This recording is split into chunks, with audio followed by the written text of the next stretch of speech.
ಭಾರತೀಯ ಇತಿಹಾಸವನ್ನ ಓದಿದ್ರೆ ಆ ಕಾಲಘಟ್ಟವನ್ನ ಅತ್ಯಂತ ಅತ್ಯುತ್ತಮವಾದ ಸಂಪತ್ಭರಿತ ವಸ್ತುಗಳು ಹಾಗೂ ಸಂಪತ್ತು ನಿರ್ಮಾಣವಾಗ್ತಾ ಇದ್ದಂತಹ ಪ್ರದೇಶಗಳು ಇಲ್ಲಿತ್ತು. ರಿಟ್ರೀಟ್ ಆಫ್ ಅಲೆಕ್ಸಾಂಡರ್ ಅಂತ ಒಂದು ಲೆಕ್ಚರ್ ಸೀರೀಸ್ ಇದೆ. ಅದರಲ್ಲಿ ಅರಿಸ್ಟಾಟಲ್ ಹೇಳ್ ಕಳಿಸ್ತಾನೆ, ನೀನ್ ಭಾರತವನ್ನ ನೋಡ್ಕೊಂಡೆ ಬಾ, ನೀನ್ ಭಾರತವನ್ನ ನೋಡ್ಬೇಕು, ವೀರರನ್ನ ನೋಡ್ಬೇಕು.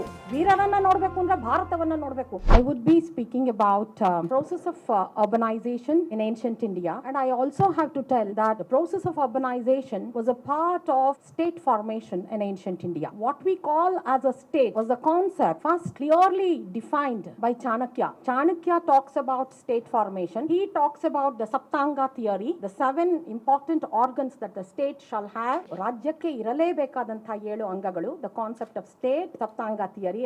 ಮಕ್ಕಳೆಲ್ಲ ತರ ಸಂತೋಷ ಪಡ್ತದೆ, ಇದೆಲ್ಲ ಒಂಚೂರು ಕೇಳಿದೀವಿ, ಇದೆಲ್ಲ ಗೊತ್ತಿದೆ ಅಂತ. ಗೊತ್ತಿರೋದೆಲ್ಲ ಹೇಳೋಣ. And then he talks about Mandala theory, which is very very important. Who is a friend, who is an enemy, who is a friend's friend, Mitra, Arimitra. He talks about Mandala theory. For the first time, we see that everything in polity, everything in economy, and everything about warfare becoming very clear. History, chronology, everything becomes very clear when we start talking about Chanakya, talking about Magadhan Empire. Magadhದ ಬಗ್ಗೆ ಬಹಳ ಚೆನ್ನಾಗಿ sir ಮಾತಾಡಿದ್ರು, ಬಹಳ ಚೆನ್ನಾಗಿ. ಇತಿಹಾಸದಲ್ಲಿ ಮಗಧ ಸಾಮ್ರಾಜ್ಯದ ಕಟ್ಟುವಿಕೆ, ಅದನ್ನ ನಾವು ಇಂಜಿನಿಯರಿಂಗ್ ಅಂಡ್ ಎಂಪೈರ್ ಅಂತ ಕರಿತೀವಿ. ಒಂದು ಸಾಮ್ರಾಜ್ಯ ಕಟ್ಟಕ್ಕೆ ಏನೇನೆಲ್ಲ ಬೇಕಾಯ್ತೋ ಅದೆಲ್ಲ ಹೇಗೆ ಇತಿಹಾಸದಲ್ಲಿ ಮಗಧಕ್ಕೆ ಸುಲಭವಾಗಿ ಸಿಕ್ಕಲ್ಪಡ್ತು, ಅದಕ್ಕೆ ಎಷ್ಟು ಯುದ್ಧಗಳಾದವು, 16 ಮಹಾಜನಪದಗಳಲ್ಲಿ ಬಹಳ ಮುಖ್ಯವಾದಂತಹ ಮಹಾಜನಪದಗಳನ್ನ ಹೇಗೆ ಅದು ಗೆದ್ದುಕೊಂಡು ಒಂದು ಪ್ರಬಲ ರಾಜ್ಯವಾಗಿ, ಒಂದು ರಾಷ್ಟ್ರ, ಮೇಕಿಂಗ್ ಆಫ್ ಎಂಪೈರ್, ಒಂದು ರಾಷ್ಟ್ರ ನಿರ್ಮಾಣ ಕಾರ್ಯ ಹೇಗಾಯ್ತು ಅಂತ. ಇಡೀ ಪ್ರಾಚೀನ ಇತಿಹಾಸವನ್ನ ನಾವು ಅಧ್ಯಯನ ಮಾಡಿದ್ರೆ ನಮ್ಗೆ ಬಹಳ ಇಂಪಾರ್ಟೆಂಟ್ ಆಗಿ ಅವಾಗ್ಲೂ ಮತ್ತೆ ಕೇಳುವಂತಹ ವಿಷಯ ಯಾವುದು ಅಂದ್ರೆ, ಇಟ್ ಈಸ್ ಕ್ಷಾತ್ರ ತೇಜ. Again and again we come to know that you have to become a ಚಕ್ರವರ್ತಿನ್. ಅವ್ರು ಹೇಳ್ತಾರೆ, ನೀನು ಚಕ್ರವರ್ತಿ ಆಗ್ಬೇಕು, ಚಕ್ರವರ್ತಿಯಾಗಿ ಚಕ್ರವರ್ತಿ ಕ್ಷೇತ್ರವನ್ನ ಪರಿಪಾಲನೆ ಮಾಡಬೇಕು. ಹಾಗಾದ್ರೆ what is the concept of the definition of ಚಕ್ರವರ್ತಿ ಕ್ಷೇತ್ರ ಇನ್ ಏನ್ಷಿಯಂಟ್ ಇಂಡಿಯಾ? ನಾವು ಶತಪಥ ಬ್ರಾಹ್ಮಣವನ್ನ ಅಧ್ಯಯನ ಮಾಡಿದ್ರೆ ಅಥವಾ ಮಹಾಜನಪದಗಳನ್ನ ಅಧ್ಯಯನ ಮಾಡುವಾಗ ಮಧ್ಯಮ ನಿಕಾಯ ಅಧ್ಯಯನ ಮಾಡಿದ್ದಾರೆ, ಅಂಗುತ್ತರ ನಿಕಾಯ ಅಧ್ಯಯನ ಮಾಡಿದ್ದಾರೆ, ವಿನಯ ಪಿಟಕವನ್ನ ಅಧ್ಯಯನ ಮಾಡಿದ್ರೆ ಮತ್ತೆ ಈ ಎಲ್ಲ ಹೇಳೋದು ಒಂದೇ ವಿಷಯನ. ಏನಂತ ಅಂದ್ರೆ, ನೀನು ಇಡೀ ಭಾರತವನ್ನ ಆಳ್ಬೇಕು ಅಂದ್ರೆ ನೀನು ಚಕ್ರವರ್ತಿ ಆಗ್ಬೇಕು. You should become an emperor. ಹಾಗಾದ್ರೆ ಚಕ್ರವರ್ತಿ ಅಂದ್ರೆ ಏನು? ಚಕ್ರವರ್ತಿ ಅಂದ್ರೆ the one who rules the ಚಕ್ರವರ್ತಿ ಕ್ಷೇತ್ರ.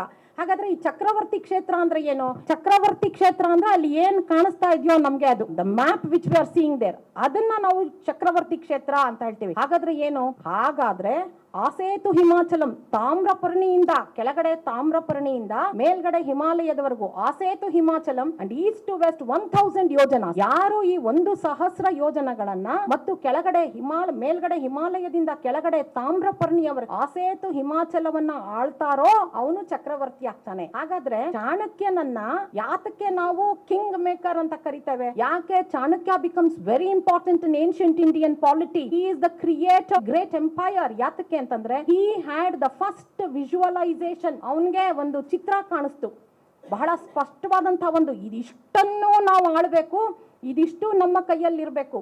ಅರಿಸ್ಟಾಟಲ್ ಅವನಿಗೆ ಹೇಳಿ ಕಳಿಸ್ತಾನಂತೆ, ನೀನು ವೀರರನ್ನ ನೋಡ್ಬೇಕು ಅಂದ್ರೆ ಭಾರತಕ್ಕೆ ಹೋಗು. ರಿಟ್ರೀಟ್ ಆಫ್ ಅಲೆಕ್ಸಾಂಡರ್ ಅಂತ ಒಂದು ಲೆಕ್ಚರ್ ಸೀರೀಸ್ ಇದೆ. ಅದರಲ್ಲಿ ಅರಿಸ್ಟಾಟಲ್ ಹೇಳ್ ಕಳಿಸ್ತಾನೆ, ನೀನ್ ಭಾರತವನ್ನ ನೋಡ್ಕೊಂಡೆ ಬಾ, ನೀನ್ ಭಾರತವನ್ನ ನೋಡ್ಬೇಕು, ವೀರರನ್ನ ನೋಡ್ಬೇಕು ಅಂದ್ರೆ ಭಾರತವನ್ನ ನೋಡ್ಬೇಕು.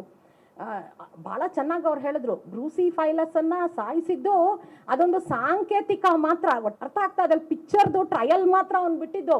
ನಮ್ಮಲ್ಲಿ ಎಂತೆಂತ ವೀರರಿದ್ದಾರೆ ನೋಡ್ಬೇಕು ಅಂದ್ರೆ ನೀನ್ ಬಾ.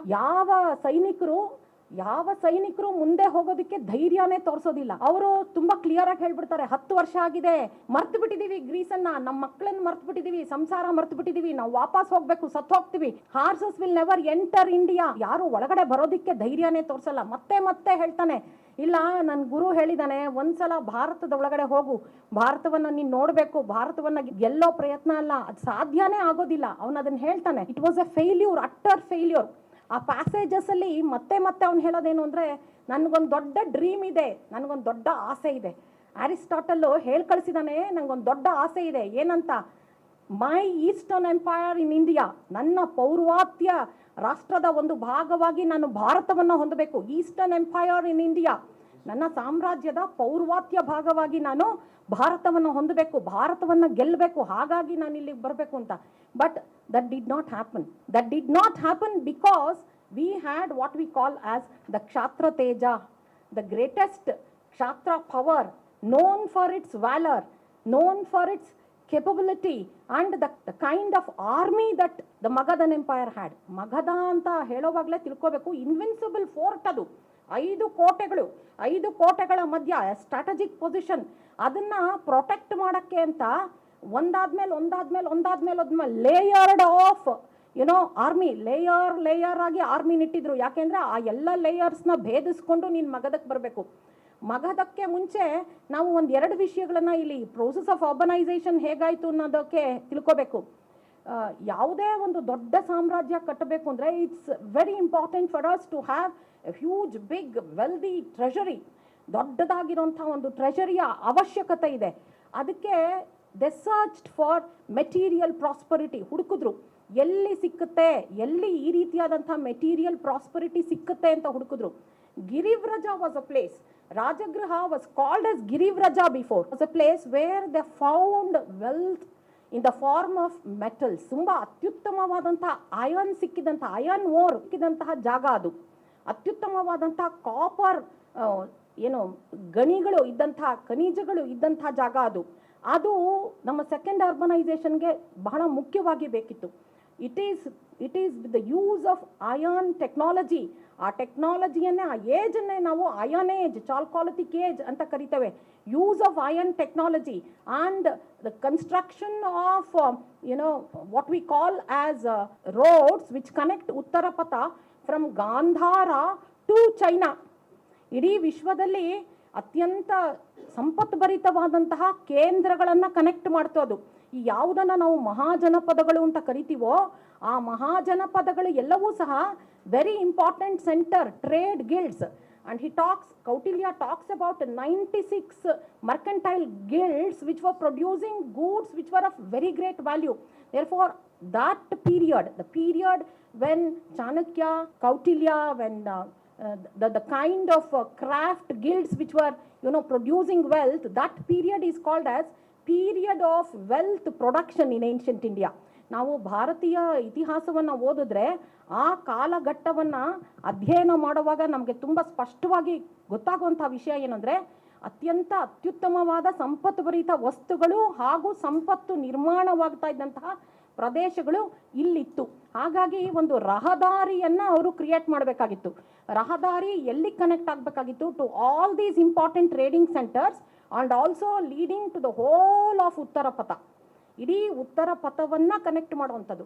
ಹಾಗಾಗಿ the process of second urbanisation after Harappan civilisation, the decline of Harappan civilisation, the rise of iron ore and the material used for construction of new industry made a creation of a new era. ಒಂದು ಹೊಸ ಯುಗವನ್ನು ಪ್ರಾರಂಭ ಮಾಡ್ತು.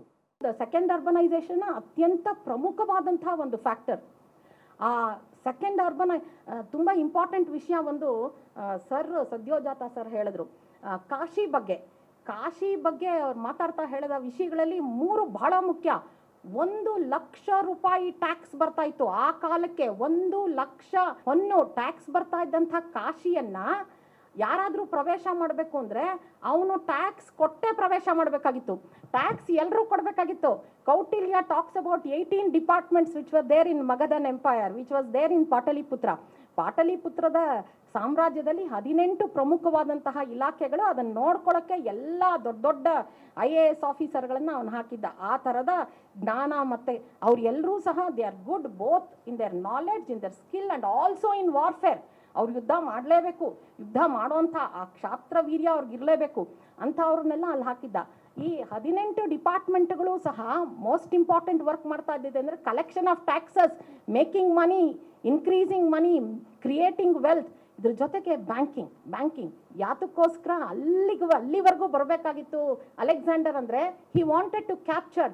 ಬಹಳ ಕರೆಕ್ಟಾಗಿ ಹೇಳಿದ್ರು, ಆ ಬಂದರನ್ನು capture. ಯಾತಕ್ಕೆ ಆ ಬಂದರನ್ನು ಕ್ಯಾಪ್ಚರ್ ಮಾಡ್ಕೋಬೇಕಾಗಿತ್ತು ಅವನು ಅಂದರೆ that was an entry point. ಎಲ್ಲ ಚೆಕ್ ಮಾಡಿ ಟ್ಯಾಕ್ಸ್ ಹಾಕಿ ಎಷ್ಟು ಡ್ಯೂಟಿ ಕಟ್ಟಬೇಕು ಅಷ್ಟದ ಮೇಲೆ ಮಾತ್ರ ಅವ್ರಿಗೆ ಇಂಡಿಯಾ ಒಳಗಡೆ ಎಂಟ್ರಿ ಇತ್ತು. ಹಾಗಾಗಿ he wanted to capture those important. ಲೋಥಾಲ್ನ ಕ್ಯಾಪ್ಚರ್ ಮಾಡ್ಕೋಬೇಕಾಗಿತ್ತು ಅವನು. ಅವನು ಬಹಳ ಮುಖ್ಯವಾಗಿ Dwaravatipura he wanted to capture, because it was the entry point for them to enter India and to see the glory, the wealth of India. ಆ ವೆಲ್ತ್ನ ಇವತ್ತು ಮಕ್ಕಳು ಹೇಗೆ ಅಮೆರಿಕಕ್ಕೆ ನಾವು ಓದಕ್ಕೆ ಹೋಗ್ತೀವಿ, ಸ್ಟ್ಯಾನ್ಫರ್ಡ್ಗೆ ಓದಕ್ಕೆ ಹೋಗ್ತೀವಿ, ಹಾಗೆ ಹ್ಯುಯೆನ್ ಸಾಂಗ್ ತಾತ ಕರೆದು ಹೇಳೋರಂತೆ, ಬೆಟ್ಟ ದೊಡ್ಡ ಬೆಟ್ಟದ ಮೇಲೆ ನಿಲ್ಲಿಸಿ, ಅಲ್ಲಿದೆ ಭಾರತ, ಆ ಭಾರತದಲ್ಲಿದೆ ಮಗಧ, ಆ ಮಗಧದಲ್ಲಿ ಒಳಗಡೆ ಇದೆ ಪಾಟಲಿ ಗ್ರಾಮ, ಆ ಪಾಟಲಿ ಗ್ರಾಮದಲ್ಲಿ ನಳಂದ ಯೂನಿವರ್ಸಿಟಿ ಇದೆ, ನೀನು ಅಲ್ಲಿ ಹೋಗಿ ಓದಬೇಕು ಅಂತ.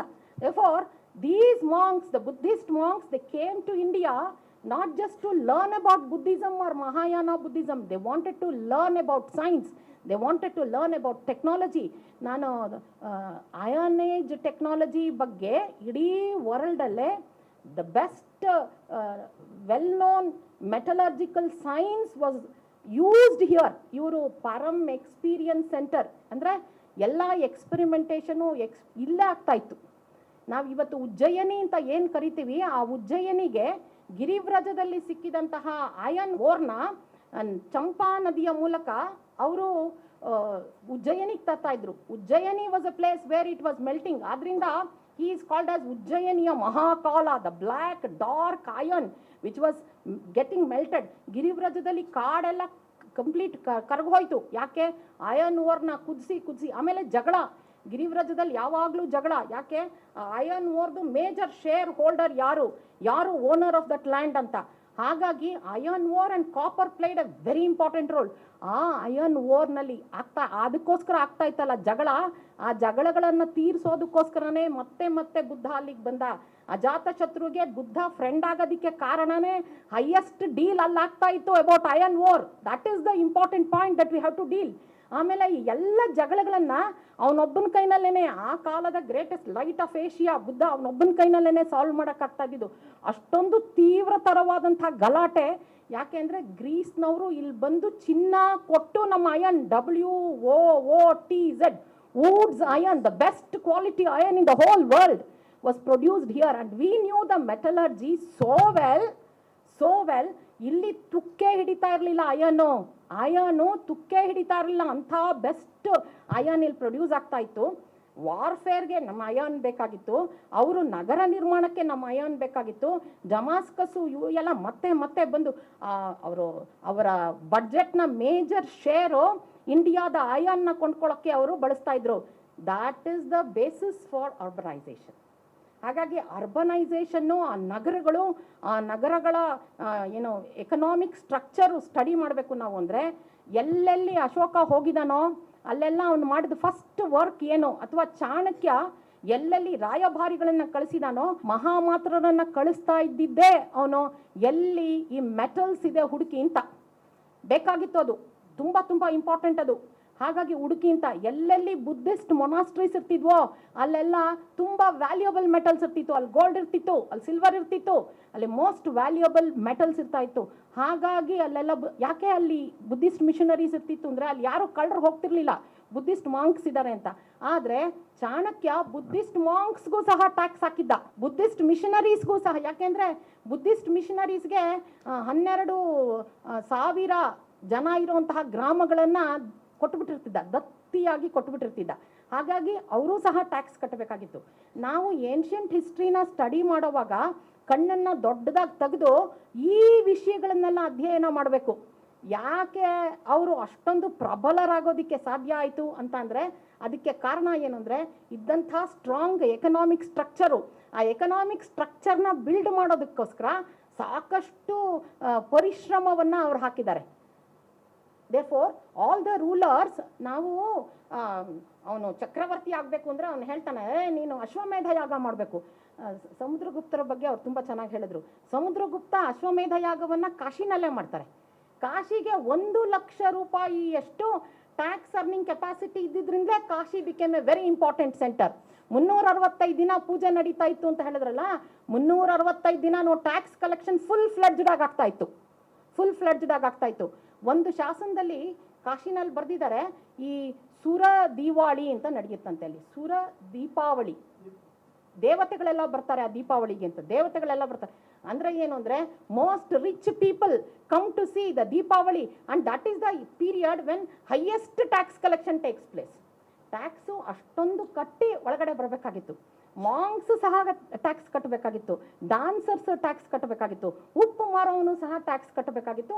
ಉಪ್ಪು ಮಾರೋನ್ಗೂ ಸಹ ಅವರು ಒಂದು ಆಡಿಟಿಂಗ್ ಸಿಸ್ಟಮ್ ಇಟ್ಟಿದ್ರು. We have to understand 18 departments, ಆ ಡಿಪಾರ್ಟ್ಮೆಂಟ್ಸ್ ಒಳಗಡೆ ಇರೋಂಥ ಇಂಟ್ರಿಕಸೀಸು, ವೆಲ್ತ್ ಜನರೇಷನ್ಗೆ ಅವರು ಕೊಟ್ಟಿದ್ದಂಥ ಇಂಪಾರ್ಟೆನ್ಸು, ವೆಲ್ತ್ ಜನರೇಷನ್ನು ಹೇಗೆ ಪ್ರತಿ ವರ್ಷ ಅವರು ಯುದ್ಧ ಮಾಡಬೇಕು ಅಂದರೆ 6,000 ಆನೆಗಳಿರಬೇಕಾಗಿತ್ತಂತೆ. 6,000 ಆನೆಗಳು ಇದ್ವಂತೆ. ಮಗಧ ಬಿಕೇಮ್ ಸಚ್ ಎ ಸ್ಟ್ರಾಚರ್ಡ್, ತುಂಬ important in the history of 6th century. In the history of 6th century Magadha place A very important roll. ಅವರು ವೈದ್ಯಕೀಯ ಕ್ಷೇತ್ರದಲ್ಲಿ ಬಹಳ ದೊಡ್ಡ ಸ್ಥಾನದಲ್ಲಿ ಇರ್ತಾರೆ. ಯಾರಿಗೆ ಯಾವುದೇ ಮಹಾರಾಜನಿಗೆ ಯಾವುದೇ ಒಂದು ಪ್ರಾಬ್ಲಮ್, ಜೀವಿಕಾನ್ ಕಳಿಸ್ತಾರೆ, ಹೋಗಿ ಒಂದು ಇದನ್ನ ಕ್ಯೂರ್ ಮಾಡ್ಬಿಟ್ ಬಾ ಅಂತ, ಅವನೊಬ್ಬ ವೈದ್ಯ. ಯಾಕೆ ಅಂದರೆ they knew the technology of keeping people Young for A long time so that they can fight. Soldiers ಹೋಗಬೇಕು, ಫೈಟ್ ಮಾಡಬೇಕು, ಅದಕ್ಕೆ ಸೋಲ್ಜರ್ಸ್ ಯಂಗ್ ಆಗಿರಬೇಕು. ಅದ್ರ ಜೊತೆಗೆ ಅವರು ಹೆಲ್ದಿ ಹಾರ್ಸಸ್ನ ಇಟ್ಕೋಬೇಕು. 6,000 ಎಲಿಫೆಂಟ್ಸ್ ಇರಬೇಕು. ಮೊದಲು ಕಾಡನ್ನ ಕ್ಲಿಯರ್ ಮಾಡೋಕ್ಕೆ ಎಲಿಫೆಂಟ್ಸ್ನ ಕಳಿಸ್ತಾ ಇದ್ದಿದ್ದು. ಹಾಗಾಗಿ we have to study history of ancient India, knowing how powerful those rulers are. Very ಅಂದರೆ ಅವರು ರಾಜಸೂಯ ಮಾಡಬೇಕಾಗಿತ್ತು, ಅವರು ವಾಜಪೇಯ ಮಾಡಬೇಕಾಗಿತ್ತು, ಅವರು ಅಶ್ವಮೇಧ ಮಾಡಬೇಕಾಗಿತ್ತು, ಹೋಗಬೇಕು ಎಲ್ಲ ಇಡೀ ಭಾರತ ಗೆದ್ಕೊಂಡು ಬರಬೇಕು. ಒಂದು ಪಾಯಿಂಟ್ ಎಷ್ಟು ಚೆನ್ನಾಗಿ ಹೇಳಿದ್ರು ಅವರು ಅಂದರೆ, ಅವರು ಕೆಳಗಡೆಗೆ ಬಂದು ಯುದ್ಧನೇ ಮಾಡಲಿಲ್ಲ ಅಂತ. ಯುದ್ಧ ಮಾಡಲಿಲ್ಲ ಅಂದರೆ ಅವ್ರು ಕೆಳಗಡೆಗೆ ಬಂದರೆ ನಾವು ಯಾವ ರಾಜ್ಯನೂ ಉಳಿಯಲ್ಲ ಅನ್ನೋಷ್ಟು ಭಯ ಇತ್ತು. ಸಮುದ್ರಗುಪ್ತನ ಮೇಲೆ ಎಷ್ಟೊಂದು ಭಯ. They were not even ready to fight. It is not that he never wanted to fight. He never wanted to fight. It is history. ಆದರೆ ಯಾತಕ್ಕೆ ಅಂದರೆ ಅವ್ರ ಮೇಲೆ ಅಷ್ಟು ಭಯ ಇತ್ತು. ಅಷ್ಟು ದೊಡ್ಡ ಸೈನ್ಯ, ಅಷ್ಟೊಂದು ಎಲಿಫೆಂಟ್ಸು, 6,000 ಎಲಿಫೆಂಟ್ಸು, ಹಾರ್ಸಸ್ಸು, ಇವೆಲ್ಲ ಬಂದರೆ ಅಂದರೆ ಆ ಡೀಟೇಲ್ಸ್ ಎಲ್ಲ, ಕಂಪ್ಲೀಟ್ ಡೀಟೇಲ್ಸನ್ನು ಕೌಟಿಲ್ಯ ಇದೆಲ್ಲ ನಿನ್ನ ಸಾಮ್ರಾಜ್ಯದಲ್ಲಿ ಇರಬೇಕು, ಈ ಭಾಗದಲ್ಲೇ ಇರಬೇಕು, ಸಾಮ್ರಾಜ್ಯ ಹೀಗಿರಬೇಕು, 5 ತರಹದ ದುರ್ಗಗಳು ನಿನ್ನ ಹತ್ರ ಇರಬೇಕು. ದುರ್ಗಾ means a fort, very invincible fort. Magadha was also a fort. ಅದನ್ನೆಲ್ಲನೂ ಅವನು ಸ್ಟಡಿ ಮಾಡ್ತಾನೆ. ಆ ಸ್ಟಡಿ ಮಾಡೋವಾಗ ಅವನು ಈ ಎಲ್ಲದಕ್ಕೂ ಪ್ರಾಶಸ್ತ್ಯ ಕೊಡ್ತಾನೆ. ಅದರಲ್ಲಿ ಮೋಸ್ಟ್ ಇಂಪಾರ್ಟೆಂಟ್ ಫ್ಯಾಕ್ಟರ್ ಯಾವುದು ಅಂದರೆ ಎಕನಾಮಿಕ್ ಫ್ಯಾಕ್ಟರೇ. ಇವತ್ತು ಕಾಶಿನಗರಕ್ಕೆ ಯಾಕೆ ಜನ ಬರ್ತಾ ಇದ್ರು ಅಂದರೆ, ನೀವು ತುಂಬ ಬೆಸ್ಟ್ ಪ್ಲೇಸ್ನ ಮದುವೆ ಆದಮೇಲೆ ಹನಿಮೂನ್ಗೆ ಹೋಗಿ ನೋಡಬೇಕು ಅಂತಾರಲ್ಲ, ಹಾಗೆ ಅವ್ರು ಹೇಳಿದ್ರಲ್ಲ, ಅವರು ಅದನ್ನು ಸೇರಿಸ್ಕೊಂಡ್ರು, ಕಾಶಿ ಯಾತ್ರೆನೂ ಸೇರಿಸ್ಕೊಂಡ್ರು. ಅಂದರೆ ಜೀವಮಾನದಲ್ಲಿ ಒಂದ್ಸತಿ ಅಂಥ ರಿಚ್ ಪಟ್ಟಣ ನೋಡು ನೀನು ಅಂತ. ಅಟ್ಲೀಸ್ಟ್ ಒಂದು ಇಮ್ಯಾಜಿನೇಷನ್ ಆದರೂ, ಸ್ಟ್ಯಾನ್ಫರ್ಡಲ್ಲಿ ಓದದೆ ಹೋದ್ರು ಸ್ಟ್ಯಾನ್ಫರ್ಡಲ್ಲಿ ಓದಬೇಕು ಅನ್ನೋ ಆಸೆ ಏನಾದರೂ ಹುಟ್ಲಿ ಅಂತ ನಳಂದ ತೋರಿಸ್ತಾ ಇದ್ದಿದ್ದು. ಎಫೋರ್ ಇವತ್ತು ನೀವು ಯಾವುದನ್ನ prime importance for growth of an empire, prime importance for the growth of community ಏನೇನು ಬೇಕಿತ್ತೋ ಅದಷ್ಟು ಸಹ ಏನ್ಷಿಯಂಟ್ ಇಂಡಿಯಾದಲ್ಲಿ ಅತ್ಯಂತ ಸುಲಭವಾಗಿ ಸಿಕ್ಕೋ ಹಾಗೆ ಇತ್ತು. Education was not A costly affair. It was not a costly affair. It was, written in a wrong manner, presented in a wrong manner by the historians. 30 ವರ್ಷ ನಾನು ಹಿಸ್ಟ್ರಿ ಪಾಠನೇ ಮಾಡಿದ್ದೀನಿ. ಏನ್ಷಿಯಂಟ್ ಇಂಡಿಯಾ 30 ವರ್ಷ ಪಾಠ ಮಾಡಿದ್ದೀನಿ.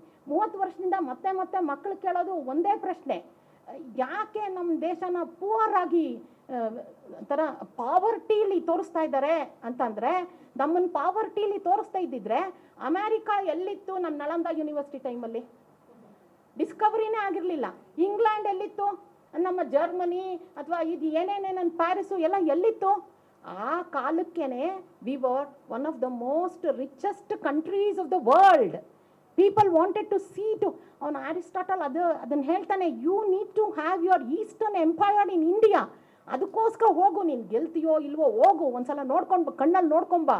ಹಾಗಾಗಿ when we talk of valor, when we talk of Kshatriya Teja, we should understand that we had great leaders here. All the rulers who ruled. ಅಜಾತ ಶತ್ರು ಯುದ್ಧ ಮಾಡಿರೋ ಯುದ್ಧಗಳಿಗೆ ಲೆಕ್ಕ ಇಲ್ಲ. ಮದುವೆಗಳನ್ನು ಮಾಡ್ಕೊಂಡ ಆ ಮದುವೆ ಮಾಡ್ಕೊಂಡಾಗ ಗಿಫ್ಟ್ ಆಗಿ ಪ್ರಸೇನಜಿತ್ನ ತಂಗಿನ ಮದುವೆ ಮಾಡ್ಕೊಂಡಾಗ ಡೌರಿ ಗಿಫ್ಟ್ ಆಗಿ ಕೊಟ್ಟಿದ್ದು ಕಾಶಿ 1 ಲಕ್ಷ ರೂಪಾಯಿ. We need to understand when we talk of these Mahajanapadas and the 16 cities which were known for their prosperity, wealth and known for their valor, they were all built, taken care by very powerful rulers. ಅತ್ಯಂತ powerful rulers ಇಲ್ಲಿದ್ರು. Powerful ruler ಆಗಬೇಕು ಅಂದರೆ ನೀನು ಚಕ್ರವರ್ತಿ ಕ್ಷೇತ್ರ ಆಳಬೇಕು. ಚಕ್ರವರ್ತಿ ಕ್ಷೇತ್ರ ಆಳಬೇಕು ಅಂದರೆ ನೀನು ಹೋಗ್ಬಿಟ್ಟು ಪೂರ್ತಿ ಅಶ್ವಮೇಧ ಯಾಗ ಮಾಡ್ಕೊಂಡು ಅವ್ರನ್ನೆಲ್ಲ ಸೋಲಿಸಿ ಬಗ್ಗು ಬಡ್ದು ಎಲ್ಲ ಮಾಡ್ಕೊಂಡು ವಾಪಸ್ ಬರಬೇಕು. ನೀನು ವಾಜಪೇಯ ಮಾಡಬೇಕು, ನೀನು ರಾಜಸೂಯ ಮಾಡಬೇಕು. ದೇರ್ಫೋರ್ ಈ ಎಲ್ಲ ವಿಷಯಗಳನ್ನು ಅಧ್ಯಯನ ಮಾಡೋವಾಗ 3 ಪ್ರಮುಖವಾದಂಥ ವಿಷಯಗಳು ನಮ್ಮ ಮನಸ್ಸಿನಲ್ಲಿ ಇರಬೇಕು. ಏನು ಅಂದರೆ, ನಾವು ಯಾವತ್ತೂ ಸೈನ್ಸ್ ಆ್ಯಂಡ್ ಟೆಕ್ನಾಲಜಿಗೆ ಭಾಳ ಇಂಪಾರ್ಟೆನ್ಸ್ ಕೊಟ್ಟಿದ್ವಿ. Ancient India gave lot of importance for science and technology. They wanted to develop science, they wanted to develop technology. ಅವರ 96 ವಿವಿಧ ಉತ್ಪಾದನಾ ಸಂಘಗಳು ಇತ್ತು, ಮಗಧದಲ್ಲಿ ಇತ್ತು. 96 craft guilds. They had their centres there. ಕುಂಬಾರರೆಲ್ಲ ಒಂದು ಕಡೆ ಇದ್ದರು, ಮಣಿಕಾರರೆಲ್ಲ ಒಂದು ಕಡೆ ಇದ್ದರು, ರತ್ನಗಳನ್ನು ತಯಾರು ಮಾಡೋರೆಲ್ಲ ಒಂದು ಕಡೆ ಇದ್ದರು, ಆಯುಧಗಳನ್ನು ತಯಾರು ಮಾಡೋರು ಒಂದು ಕಡೆ ಇದ್ದರು, ಕಬ್ಬಿಣವನ್ನು ಮೆಲ್ಟ್ ಮಾಡೋರು ಒಂದು ಕಡೆ ಇದ್ದರು, ಅದರದ್ದು ಕ್ವಾಲಿಟಿ ಟೆಸ್ಟ್ ಮಾಡೋರು. How pure is the quality of wootz, iron, ಇದನ್ನೆಲ್ಲ ಅಧ್ಯಯನ ಮಾಡಿ ಫಾರ್ ದ ಫಸ್ಟ್ ಟೈಮ್ ಕಲ್ಲಿದ್ದಲಿನ ಕ್ವಾಲಿಟಿ ಚೆಕ್ ಮಾಡೋದಕ್ಕೂ ಸಹ ಅಲ್ಲಿ ಪರಿಕರಗಳಿದ್ವು ಅಂತ ಹೇಳಿ ಚಾಣಕ್ಯ ಹೇಳ್ತಾನೆ. ಅಂದರೆ ಇದನ್ನೆಲ್ಲ ಅಧ್ಯಯನ ಮಾಡುವಾಗ most important thing that we need to understand is ancient India was well known for its development in science and technology. ಅದಕ್ಕೆ ಬಹಳ ಪ್ರಾಶಸ್ತ್ಯವನ್ನು ಕೊಟ್ಟಿದ್ರು. ಎಲ್ಲ ಯಾವ್ಯಾವ ಮಾಂಕ್ಸ್ ಹೆಸರನ್ನ ನಾವು ಹೇಳ್ತೀವೋ, ಋಷಿ ಮುನಿಗಳ ಹೆಸರು ಹೇಳ್ತೀವೋ, ಅವರೆಲ್ಲ scientists. They knew a lot about science, they knew a lot. ತುಂಬ ಜನ ನಮ್ಮ ಸ್ಟೂಡೆಂಟ್ಸು, ಅಯ್ಯೋ ಮೇಡಮ್ ಕಾಣದ ಅಂದರೆ ನಾವು ಒಬ್ಬ ಋಷಿ ಅಂದ್ಕೊಂಡಿದ್ವಿ. No, they are all scientists. They knew very well. They knew very well about astrology. They knew very well about astronomy. They knew very well about mathematics. ನಮಗೆ ಗೊತ್ತಿದ್ದಷ್ಟು mathematical reasoning, the knowledge of mathematics, no part in the world knew anything about it. ಆ decimal ಸಿಸ್ಟಮ್ನ ಕಂಡುಹಿಡಿದು ಅದನ್ನು Arabia ಮೂಲಕ pass ಮಾಡಿಸಿ western ವರ್ಲ್ಡ್ಗೆ ಕೊಟ್ಟವ್ರೆ ನಾವು. ಹಾಗಾಗಿ this was a knowledge centre. Second important thing when we study about ancient India, we should know is that never in the history of India we see Indians as poverty stricken.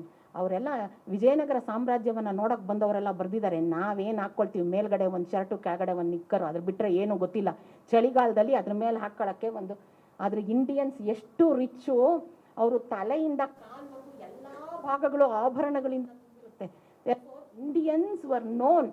ಮತ್ತೆ ನಮ್ಮ Indian ಹಿಸ್ಟ್ರಿನಲ್ಲಿ ಒಂದು wrong perception ಏನು ಅಂತಂದರೆ, ನಮಗೆ construction methodology ಬಂದಿದ್ದು ಅಲ್ಲಿಂದ. ಹರಪ್ಪಾದಲ್ಲಿ ನಾವು one of the best world ಸಿಟೀಸ್ನ ಕನ್ಸ್ಟ್ರಕ್ಟ್ ಮಾಡಿರೋರು. ಆ ಟೈಮಲ್ಲಿ ವರ್ಲ್ಡಲ್ಲಿ ಬೇರೆ ಕಡೆ ಸಿವಿಲೈಸೇಷನ್ ಅಂದರೆ ಏನು ಅಂತಲೇ ಗೊತ್ತಿರಲಿಲ್ಲ. ಅಂಥ ಸಿಟೀಸನ್ನು ಡೆವಲಪ್ ಮಾಡಿರೋರು ನಾವು. The world's best town planning was known to us. Therefore when we talk of 6th century, when we talk of Magadhan Empire, 6th century period of Buddha, Mahajanapadas, and all the important cities which developed with Buddha himself, Mahavira himself gave importance for Shreshti. ಶ್ರೇಷ್ಠಿಗಳಿಗೆ ಅವನು importance ಕೊಡ್ತಾನೆ. Who are the ಶ್ರೇಷ್ಠೀಸ್? They are the heads of those great merchant guilds. ಅವರು ತಯಾರು ಮಾಡ್ತಾ ಇದ್ದಂಥ ವಸ್ತುಗಳನ್ನು ಭಾರತದ ಹೊರಗಡೆ ಪ್ಲೀನಿ ಬರೀತಾನೆ, ನಮ್ಮ ದೇಶದ ಸಂಪತ್ತೆಲ್ಲ ಇಂಡಿಯಾದ ರೇಷ್ಮೆ ಕೊಂಡ್ಕೊಳ್ಳೋಕ್ಕೋಸ್ಕರ ಹೊಟ್ಟೋಗ್ತಾ ಇದೆ. World's best silk was produced by China, it was called ಚೀನಾಂಬರ ಅಂತಾರೆ. ಆದರೆ ಅವನು ಪ್ಲಿನಿ ಅದ್ರ ಬಗ್ಗೆ ಬರೆಯಲ್ಲ. ಹಿ ಟಾಕ್ಸ್ ಅಬೌಟ್ ಪೀತಾಂಬರ, world's greatest quality silk which was produced here in India. Okay, ಸಕ್ಕರೆ ಇವತ್ತಿಗೂ ನಾವು ಏನು ಹೇಳ್ತೀವಿ, ಓಪನ್ ಯುವರ್ ಮೌತ್, ಹಾ ಆ ಪದ್ಯ ಹೇಳ್ತೀವಲ್ಲ, ಸಕ್ಕರೆ ಬಾಯಲ್ಲಿದೆ ಅಂತ. ಸಕ್ಕರೆ ಲಕ್ಸುರಿ ಐಟಮ್. ಆ ಶುಗರ್ ಪದ ಹೋಗಿದ್ದೆ ನಮ್ಮಿಂದ. ಸಕ್ಕರ ಶುಗರ್ ಅರೇಬಿಯಾದಿಂದ ಹೋಗಿದ್ದದು. ಅರ್ಥ ಆಯ್ತಾ? It was not A luxury for us. ನಮ್ಮ ಮನೆಗಳಲ್ಲಿ ಪ್ರತಿಯೊಬ್ಬರಿಗೂ ಹೆಂಗೆ ಬೆಲ್ಲ ಮಾಡಬೇಕು, ಹೆಂಗೆ ಸಕ್ಕರೆ ಮಾಡಬೇಕು ಗೊತ್ತಿತ್ತು. It was not A luxury for us. It was not therefore we have to understand that when we talk of second urbanization, when we talk of Mahajanapada period, when we talk of Magadha, when we talk of, we were one of the best civilizations of the world at the time, and that was established on the banks of the river Ganga and Yamuna. Paddy growing start aitu, surplus wealth creation aitu. Paddy was grown in such abundance that ಅವ್ರಿಗೆ ಅಗ್ರಿಕಲ್ಚರ್ಗೆ ಅಷ್ಟೊಂದು time ಕೊಡಬೇಕು ಅನ್ನೋದು ಬೇಕಾಗಲಿಲ್ಲ. Surplus production ಆಯಿತು. Surplus production ಆದಮೇಲೆ based on surplus production craft guilds develop ಆಯಿತು. Craft guilds develop ಆದಾಗ ಅಯಾನ್ ಓರು, ಬ್ರಾನ್ಸು, ಕಾಪರು ಇದ್ರದ್ದು ಯೂಸೇಜ್ ಗೊತ್ತಾಯಿತು. ಆ ಟೈಮ್ನಲ್ಲೇ ಇಂಡಸ್ಟ್ರಿಯಲ್ ಪ್ರೊಡಕ್ಷನ್ ಶುರು ಆಯಿತು. ಇಂಡಸ್ಟ್ರಿಯಲ್ ಪ್ರೊಡಕ್ಷನ್ ಏನನ್ನ ಮಾಡ್ತು ಅಂದರೆ Indians became one of the most well known people in the field of science, in the field of knowledge, in the field of economic sector, banking, economic sector ಇದೆಲ್ಲನೂ ಆಯಿತು. ಹಾಗಾಗಿ second period of second urbanisation 5th 6th century was India's one of the best period of wealth production, knowledge production. There was development of science and technology. Samudragupta ಹರಿಸೇನನ ಮೂಲಕನೇ ಆ ಪ್ರಶಸ್ತಿಯನ್ನು, ಅಲಹಾಬಾದ್ ಪ್ರಶಸ್ತಿಯನ್ನು ಬರೆಸಿದ್ದು. ಅಲಹಾಬಾದ್ ಪ್ರಶಸ್ತಿಯಲ್ಲಿ ನಮಗೆ ಎಷ್ಟು ಜಾಗಗಳನ್ನು ಅವನು ದಕ್ಷಿಣದಲ್ಲಿ ಗೆದ್ದ, ಎಷ್ಟು ಜಾಗಗಳನ್ನು ಉತ್ತರ ಪಥದಲ್ಲಿ ಗೆದ್ದ, ಯಾವ್ಯಾವ ಟ್ರೈಬಲ್ ಪೀಪಲ್ನ ಅವನ್ನ ಸೋಲಿಸ್ದ, ಅದೆಲ್ಲನೂ ಸಹ ಒಂದೇ ಇದರಲ್ಲಿ ಬರೆದಿದ್ದಾರೆ. ಅವರು ಹೇಳಿದ ಹಾಗೆ Kashi became A centre of knowledge. ಅವರು ವೀಣಾವಾದನ ಘಟಿಕಾ ಸ್ಥಳ ಇತ್ತು ಅಂತ ಹೇಳಿದಾರಲ್ಲ, ಅದಕ್ಕೆ ಪ್ರೂಫ್ ಆಗಿ ನಮಗೆ ಕಾಯಿನ್ನಲ್ಲಿ ಅವನು ವೀಣೆ ನುಡಿಸ್ತಾ ಇರೋದು ಚಿತ್ರ ಇದೆ. ಹಾಗಾಗಿ ಈ ಎಲ್ಲ ಸೈನ್ಸು, ಎಲ್ಲ ರೀತಿಯಾದಂತಹ trade, the best, the concept of navigation, ನಾವೆಯ ಗತಿ, ನಾವೆ ದೊಡ್ಡ ದೊಡ್ಡ ಹಡಗುಗಳನ್ನು ಕಟ್ಟಿ ಆ ಹಡಗುಗಳ ಮೂಲಕ ಒಂದು ಖಂಡದಿಂದ ಇನ್ನೊಂದು ಖಂಡಕ್ಕೆ ಚಲಿಸುವುದು ನಮಗೆ ಬಹಳ ಚೆನ್ನಾಗಿ ಗೊತ್ತಿತ್ತು. ಹಾಗಾಗಿ ಆ ಪದ ನ್ಯಾವಿಗೇಷನ್ ಅನ್ನೋದು ನಮ್ಮದೇ ಪದ. It is our own word. Ignition, ಅಗ್ನಿ ನಮ್ಮದೇ ಪದ. Therefore, the knowledge, the technology, science, all those things, they moved from India to other parts of the world. Therefore, last time ಹೀಗೆ ಮಾತಾಡ್ತಾ ಇದ್ದಾಗ ಒಂದು ಸ್ಟೂಡೆಂಟು, ಅಲ್ಲ ಮೇಡಮ್ ನೀವು ಸೆಂಟ್ ಇಲ್ಲೇ ತಯಾರು ಮಾಡ್ತಾ ಇದ್ರು ಅಂತ ಹೇಳ್ತಿದ್ರಿ, ಎಲ್ಲರೂ ಹೇಳ್ತಾರೆ Arabia was known for cents ಅಂತ, ಅರೇಬಿಯನ್ ಸೆಂಟ್ಸ್ ಅಂತ. ಖಂಡಿತ ಇಲ್ಲ. ಲಿಸ್ಬನ್ ಅಂತ ಒಂದು ಪ್ರದೇಶ ಇತ್ತು. ಆ ಪ್ರದೇಶದಲ್ಲಿ ಸ್ಲೇವ್ ಮಾರ್ಕೆಟ್ ಇತ್ತು. ಯಾರು ಸ್ಲೇವ್ಸ್ ಆಗಿರ್ತಾ ಇದ್ರೋ ಅವ್ರನ್ನ ಅಲ್ಲಿ ಬೇರೆ ಪದಾರ್ಥಗಳ ಥರ ಸ್ಲೇವ್ಸ್ನು they were sold there, the selling place, they were sold there.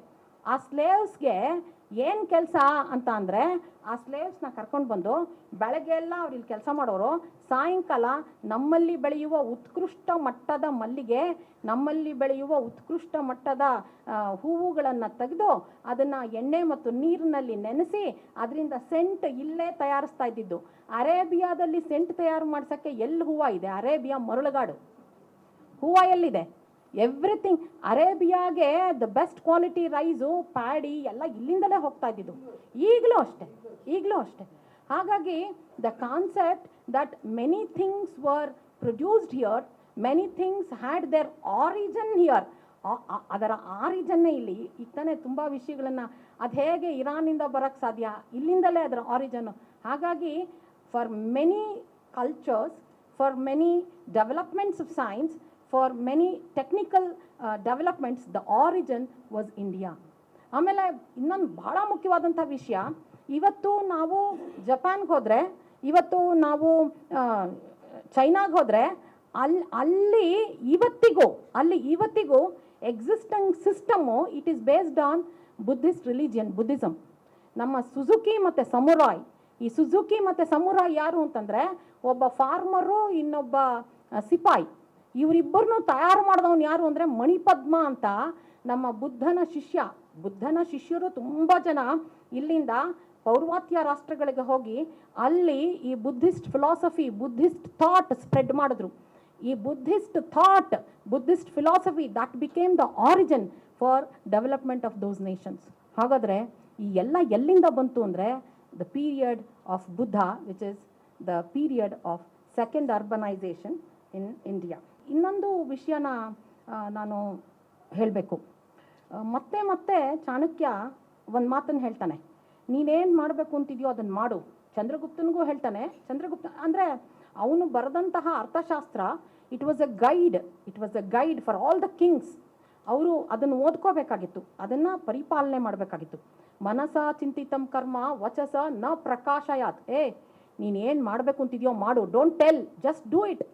ಅಂದರೆ the concept of preparing the king from a child who was not knowing anything, who was trained well to become a king. ಆಗ ಇದನ್ನು ಗೈಡಾಗಿ ಉಪಯೋಗಿಸ್ಕೊಂಡು ಅದರಲ್ಲಿ ಏನೇನಿತ್ತೋ ಅದನ್ನೆಲ್ಲ ಮಾಡಬೇಕಾಗಿತ್ತು. ಹೀಗಾಗಿ ವೆನ್ ಚಾಣಕ್ಯ ಸ್ಪೋಕ್ ಆಫ್ ಚಕ್ರವರ್ತಿ ಕ್ಷೇತ್ರ, he spoke of Chakravarti, or when he spoke of Mandala theory, or when he spoke of Saptanga theory, all that he is talking is to create a Rashtra. Creation of a Rashtra and creation of a Rashtra dharma. ಆಮೇಲೆ ಧರ್ಮ ಅಂದರೆ ಏನು, ಪೂಜೆ ಮಾಡೋದು? No no no no no. ಧರ್ಮ ಅಂದರೆ ನಾವು ಬದುಕಕ್ಕೆ ಏನೇನು ಮಾಡ್ಕೋಬೇಕಾಗಿತ್ತೋ ಅದೆಲ್ಲನೂ ಧರ್ಮ. All that is, it is the art of living.